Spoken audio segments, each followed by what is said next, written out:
Araw-araw kang gumigising ng maaga.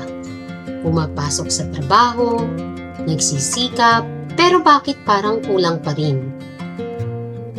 Bakit kahit anong kayod mo, parang hindi ka makaangat?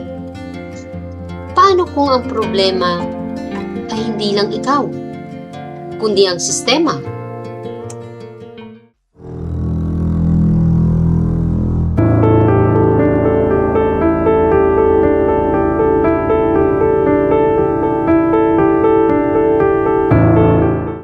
Simulan natin ang salitang plunder. Ang plunder ay hindi simpleng korupsyon. Ito ay malakihang pagnanakaw ng pera ng bayan. Karaniwan, milyon o bilyon ang halaga na ginagawa ng mga nasa kapangyarihan. Ibig sabihin, ang perang dapat na pupunta sa ospital, edukasyon, at infrastruktura na pupunta sa bulsa ng iilan. Kapag may plunder, hindi lang pera ang nawawala. Nawawala ang oportunidad, nawawala ang serbisyo, at nawawala ang pag-asa. Isipin mo, kung may sapat na pondo ang gobyerno, mas maayos sana ang kalsada, mas mura ang gamot, mas maraming trabaho. Pero dahil sa plunder, tayo ang nagbabayad ng kapalit.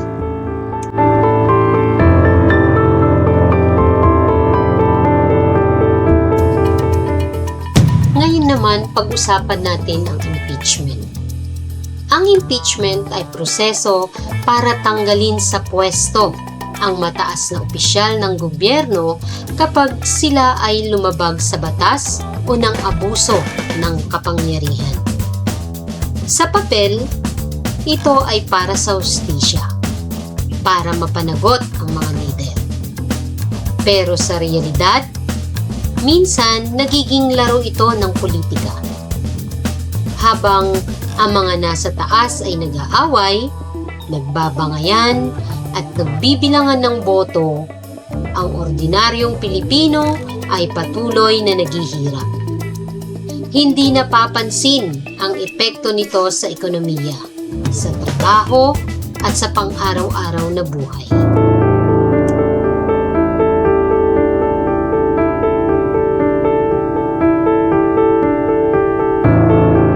At dito pumapasok ang recession.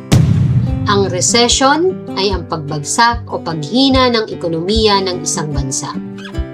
Ito ang panahon kung kailan bumababa ang kita ng mga negosyo, tumataas ang presyo ng bilihin, at maraming nawawalan ng trabaho.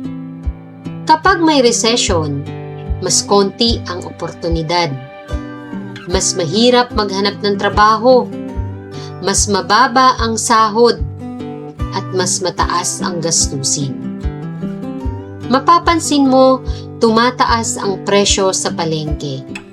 Pero ang sweldo, halos hindi gumagalaw. Dito nagsisimula ang tunay na struggle ng maraming Pilipino.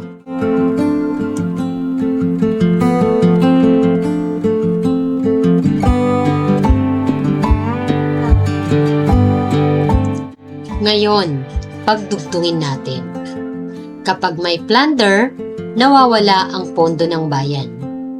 Pera na dapat napupunta sa ospital, napupunta sa bulsa ng iilan.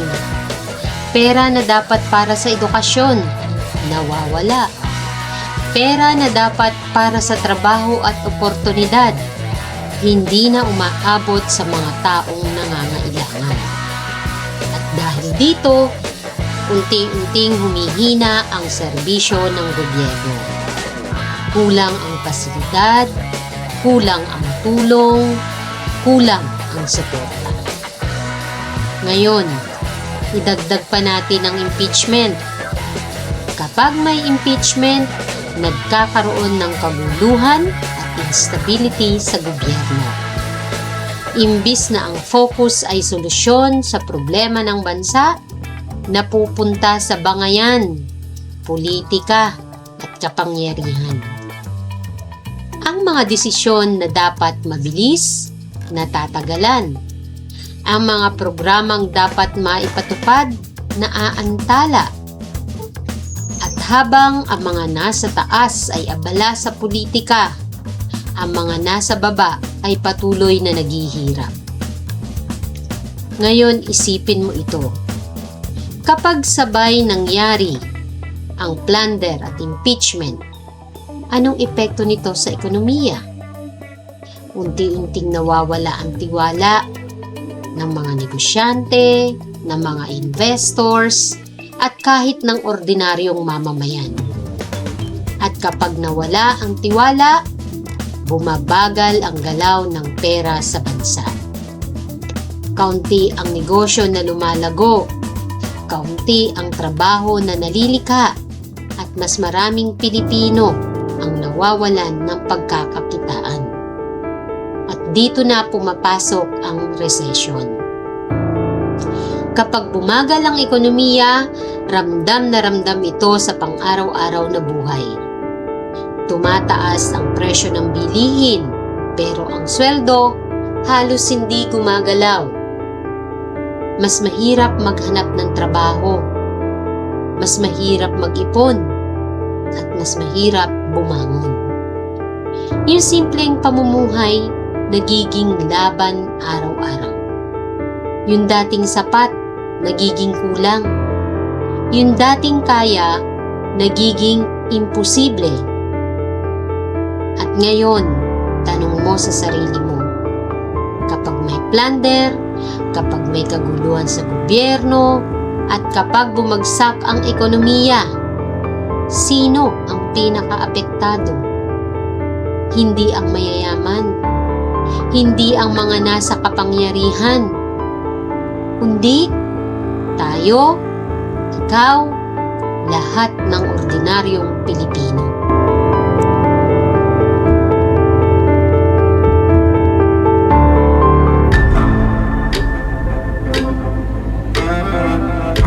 Kaya sa susunod na marinig mo ang mga salitang plunder, impeachment, at recession, tandaan mo, hindi lang ito mga salita sa balita.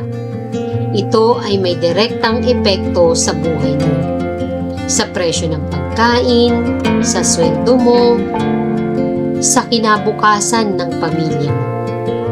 Hindi ka tamad, hindi ka kulang sa sipag. Minsan, ang laban mas malaki kaysa sa atin. Pero ang tanong, handa ba tayong maintindihan at baguhin ang realidad? Ikaw, ano sa tingin mo?